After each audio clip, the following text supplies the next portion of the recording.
এই মুহূর্তের খুব সংক্ষিপ্ত আপডেট আপনাদের সঙ্গে শেয়ার করব। প্রথম কথাই হচ্ছে দুটি সাগরে দুটি সিস্টেম তৈরি হবার সম্ভাবনা রয়েছে, একটি তো তৈরি হয়ে গেছে। আরব সাগরে যে সিস্টেমটি সেটি কিন্তু ঘূর্ণিঝড়ের আকার নিতে পারে, আপনাদের দেখিয়েছি, এবং আবহাওয়া দপ্তর সূত্রে এখনও জানা যায়নি। তবে আবহাওয়া দপ্তর বলছেন সেটি কিন্তু ডিপ ডিপ্রেশন হতে পারে। এই মুহূর্তে ডিপ্রেশন দেখতে পাওয়া যাচ্ছে এবং সেটা উত্তরমুখী হয়ে এগোনোর সম্ভাবনা রয়েছে, গুজরাট উপকূলে আঘাত আনতে পারে। তাই আরব সাগরের সিস্টেম থেকে বাংলার দিকে সেরকম কিছু আসে না, তাই সেটা নিয়ে বড় আমরা কিছু দেখাচ্ছি না। বঙ্গোপসাগরের সিস্টেমটা সম্পর্কে একটা ধারণা আপনাদের দেব। বঙ্গোপসাগরের সিস্টেম বলতে যেটা এই মুহূর্তের আপডেট রয়েছে, আজকেও বঙ্গোপসাগরে কিছু দেখা যাচ্ছে না, 24 তারিখেও সেরকম কিছু নেই। তবে 25 তারিখের আশেপাশে দেখতে পাচ্ছি আমরা একটি ঘূর্ণাবর্ত তৈরি হতে পারে। এই ঘূর্ণাবর্তই পরবর্তী ক্ষেত্রে শক্তি বাড়িয়ে অতি গভীর নিম্নচাপ, তা থেকে ঘূর্ণিঝড় তৈরির একটা আশঙ্কা রয়েছে।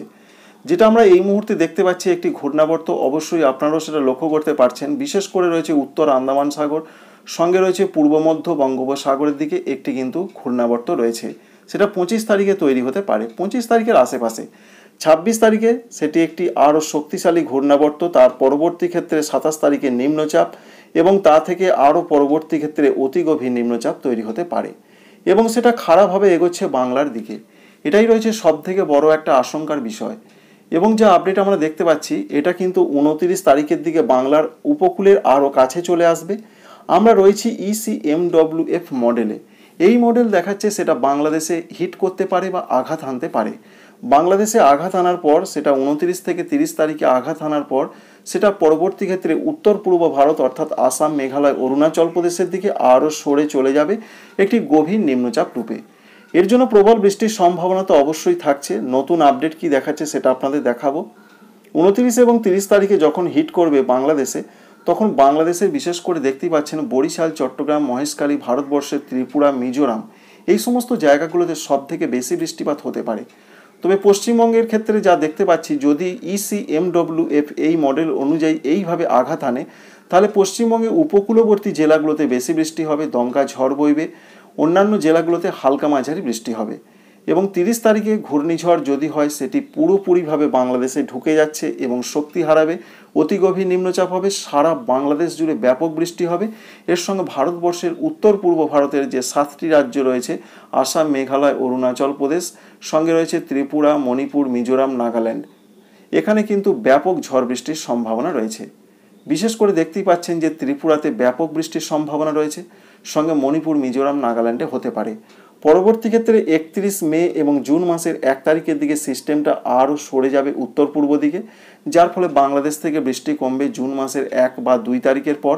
পরবর্তী ক্ষেত্রে বৃষ্টিটা আবার কিছুটা হতে পারে জলীয় বাষ্প থাকার জন্য।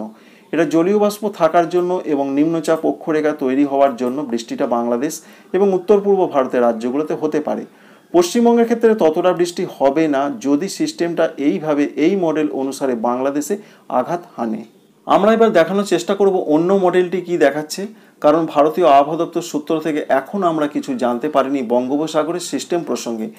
GFS মডেল একটু অন্যরকম দেখাচ্ছে। তারা যেটা দেখাচ্ছে মূলত সিস্টেমটি পশ্চিমবঙ্গের দিকে আঘাত হানতে পারে, যেটা আপনাদের দেখিয়েছিলাম। তো আপনাদের সেটাই দেখানোর চেষ্টা করব যে নিম্নচাপটি মোটামুটি যেরকম তারা বলছেন সেই রকমভাবেই তৈরি হবার খবর রয়েছে, এবং পরবর্তী ক্ষেত্রে একটি ঘূর্ণিঝড় অবশ্যই হচ্ছে, কিন্তু সেটা উড়িষ্যা, পশ্চিমবঙ্গ উপকূলে আঘাত হানতে পারে। এটাই রয়েছে GFS মডেলের বক্তব্য। এবং পরের ক্ষেত্রে আমরা দেখতে পাচ্ছি সিস্টেমটা আস্তে আস্তে ঝাড়খণ্ড হয়ে আবার কিন্তু বাংলার দিকে ঘুরে আসবে, এবং পরবর্তী ক্ষেত্রে বাংলাদেশ হয়ে সেটা আবার উত্তর পূর্ব ভারতের দিকে চলে যেতে পারে, যার ফলে ব্যাপক বৃষ্টি হতে পারে GFS মডেল অনুযায়ী যদি এই সিস্টেমটি আঘাত হানে। GFS মডেল অনুযায়ী বৃষ্টির সম্ভাবনা কোথায় কতটা থাকছে, আমরা ECMWF মডেল অনুসারে বৃষ্টি পশ্চিমবঙ্গের উপকূলবর্তী জেলাগুলোর দিকে বেশি দেখলাম। সর্বত্রই যে বৃষ্টি হবে তেমনটা কিন্তু আমরা দেখতে পেলাম না। কিন্তু এই মডেল অনুসারে GFS মডেল অনুসারে ব্যাপক বৃষ্টি হতে পারে উড়িষ্যা এবং পশ্চিমবঙ্গে। সারা পশ্চিমবঙ্গে 29, 30, এছাড়া পুরুলিয়া, বাঁকুড়া, পশ্চিম বর্ধমান, বীরভূম, ঝাড়খণ্ড ভেসে যেতে পারে 30 এবং 31 মে তারিখে। পরবর্তী ক্ষেত্রে পশ্চিমবঙ্গের উত্তরবঙ্গে ব্যাপক বৃষ্টি হবে, এবং তারপর বাংলাদেশ হয়ে সেই সিস্টেমটা উত্তর পূর্ব ভারতে যেতে পারে। যাই হোক না কেন, এখান থেকে একটা জিনিস বুঝতে পারা যাচ্ছে, ঘূর্ণিঝড় তৈরির আশঙ্কা রয়েছে, সেটা দুই বাংলা অথবা সংলগ্ন উড়িষ্যার দিকে আছড়ে পড়তে পারে, যার ফলে দুই বাংলাতেই একটা বিপদের সম্ভাবনা রয়েছে ঝড় বৃষ্টির। তবে এখান থেকে কি পরিষ্কারভাবে আমরা জানতে পারছি? আমরা কিছুই পরিষ্কারভাবে জানতে পারছি না। এটুকু জানতে পারছি দুই বাংলা অথবা উড়িষ্যা এবং ত্রিপুরা, মণিপুর, মিজোরাম, নাগাল্যান্ড এইভাবে সিস্টেমটা আঘাত আনতে পারে এই সমস্ত জায়গাগুলোতে। যতক্ষণ না ভারতীয় আবহাওয়া দপ্তর পরিষ্কার করে জানাচ্ছেন আমরা বুঝতে পারছি না। তবে একটা ঘূর্ণিঝড়ের আশঙ্কা রয়েছে, ঝড় বৃষ্টি বেশ কয়েকদিন ধরে চলতে পারে। আরব সাগরের ক্ষেত্রেও আপডেট রয়েছে, আরব সাগরে ঘূর্ণিঝড় তৈরি হচ্ছে অবশ্যই, যেটা আপনাদের প্রথমে একটু দেখালাম। সেখানেও একটা ঘূর্ণাবর্ত থেকে নিম্নচাপ তৈরি হয়েছে, তা থেকে গভীর নিম্নচাপ এবং পরবর্তী ক্ষেত্রে একটি ঘূর্ণিঝড়, এবং যে ঘূর্ণিঝড় প্রধানত গুজরাটের কাছাকাছি জায়গার দিকে গিয়ে শক্তি হারাতে পারে এমন একটা সম্ভাবনা কিন্তু আমরা দেখেছি। গাস্টিং মোডে একবার দেখার চেষ্টা করব কি কি দেখতে পাওয়া যাচ্ছে। গাস্টিং মোড থেকে যেটা আমরা লক্ষ্য করতে পারছি, আপনাদের আরও পরিষ্কার করে দেখাই, দাঁড়ান। আমরা দেখতে পাচ্ছি যে সিস্টেমটা কিন্তু তৈরি হচ্ছে অবশ্যই, তবে সিস্টেমটা যে প্রবলভাবে শক্তিশালী হয়ে কোনো জায়গায় হিট করবে সেরকম সম্ভাবনা আপাতত দেখতে পাওয়া যাচ্ছে না। আগে দেখা গিয়েছিল যে প্রচণ্ড শক্তিশালী হচ্ছে, তবে সেটা উপকূলে আঘাত হানার আগেই শক্তি হারানোর একটা সম্ভাবনা রয়েছে। এই পর্যন্ত আপডেট। যাই হোক না কেন, দুই সাগরে ঘূর্ণিঝড় তৈরির সম্ভাবনা রয়েছে। ঝড় বৃষ্টি হতে পারে, পশ্চিম উপকূল গুজরাটের দিকে হতে পারে এবং বাংলার দিকে হতে পারে। যে ঘূর্ণিঝড় আগে তৈরি হয়ে যাবে তারই নাম হবে শক্তি, পরে যেটা তৈরি হবে তার নাম হবে মন্থা। কোনটা আগে তৈরি হবে বলা খুবই মুশকিল ব্যাপার এই মুহূর্তে রয়েছে। এবার আপনাদের দেখানোর চেষ্টা করব আজকে ঝড় বৃষ্টির সম্ভাবনা রয়েছে কিনা। ইতিমধ্যে ভারতীয় আবহাওয়া দপ্তর জানিয়েছেন ঝড় বৃষ্টির সম্ভাবনা বাংলার জেলায় জেলায় রয়েছে, কারণ একটি নিম্নচাপ অক্ষরেখা রয়েছে, সঙ্গে একাধিক ঘূর্ণাবর্ত রয়েছে। এই মুহূর্তের যা তথ্য রয়েছে পশ্চিমবঙ্গের জেলায় জেলায় বিশেষ করে রয়েছে দুই বর্ধমান জেলা, নদিয়া জেলা, মুর্শিদাবাদ জেলা, এছাড়া 24 পরগনা, মেদিনীপুর, হুগলি, এই সমস্ত জেলাগুলোর দিকে আজকেও রাতের দিকে, বিশেষ করে বিকাল থেকে রাতের মধ্যে বিক্ষিপ্তভাবে কালবৈশাখী টাইপের ঝড় বৃষ্টি হতে পারে। স্যাটেলাইট চিত্র সেরকমই দেখাচ্ছে। আর উত্তরবঙ্গের জেলাগুলোতে মাঝারি ধরনের বৃষ্টি হবে অধিকাংশ জায়গায়, দু এক জায়গায় একটু ভারী বৃষ্টির পূর্বাভাস রয়েছে। এই পর্যন্ত আমরা আপডেট পেয়েছি। অন্যদিকে বৃষ্টির সম্ভাবনা রয়েছে, বিশেষ করে বৃষ্টির সম্ভাবনা আরও বাড়তে পারে।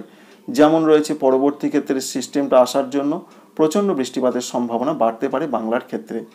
তাই 22 তারিখে আজকে বিক্ষিপ্ত বৃষ্টির সম্ভাবনা রয়েছে। আগামীকাল 23 তারিখেও বিক্ষিপ্ত কালবৈশাখী হতে পারে। উত্তরবঙ্গের জেলাগুলোতে বেশি বৃষ্টিপাতের সম্ভাবনা, আর দক্ষিণবঙ্গ ও ঝাড়খণ্ডে বিক্ষিপ্ত কালবৈশাখী টাইপের ঝড় বৃষ্টির সম্ভাবনা এই মুহূর্তে আমরা এটাই লক্ষ্য করতে পারছি। এটা হতে পারে আজকে বিকাল থেকে রাতের মধ্যে, এবং আগামীকালও বেশ কিছুটা সম্ভাবনা রয়েছে।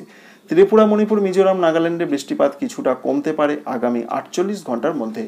তো বন্ধুরা, বুঝতেই পারলেন ঘূর্ণিঝড় তৈরির আশঙ্কা আরও স্পষ্ট হচ্ছে। দুটো সাগরেই বাংলায় প্রচণ্ড দুর্যোগের পূর্বাভাস রয়েছে, আর দক্ষিণ ভারতের রাজ্যগুলোতে ভারী বৃষ্টির সম্ভাবনা। সেই ভারী বৃষ্টি আগামী 2 বা 3 দিন ধরে চলতে পারে, তারপর কিছুটা কমে যাওয়ার বৃষ্টির সম্ভাবনা রয়েছে।